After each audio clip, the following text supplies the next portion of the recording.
热烈的鼓声当中，第23届詹顺良之友会会员大会顶场，台南市县政治节111年伫良友会小厅之下当选，任期间监督市政、争取建设、为民服务。即天除了发表家己的政绩之外，更是开169桌，感谢良友会会员、顾问团的帮助，在背后默默的支持我，让之杰在从政的这个日子里面每天都很有动力。那过去2年，之杰在东区完成了不少的建设，包括特色公园的改造有事做，还有未来我们这个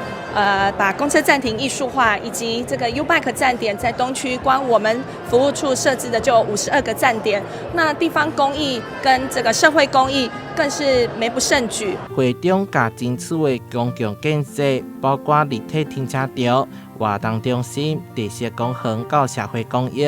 透过影片一项一项的成果，互市民检验，互身为爸爸的詹顺良看了相当骄傲。我查某囝虽然是查囡仔，但是伊个性绝对无输查某的，巾帼不让须眉。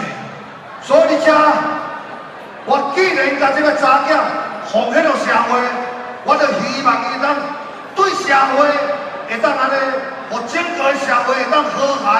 发展。除了家己人，无分党派议员拢到场，连想要参选台南市长的立委真谅解陈廷辉嘛来了。政治的工作交予之杰，政见交予阿凯，即马交予之杰，会当讲一个人当选，3个人服务。良友会是一群见义勇为、挺身而出、捍卫社会公义、打击官商勾结的团体。距离2026年还阁有一段外的时间，就用市政建设来讲话。台南新闻社会采访报道。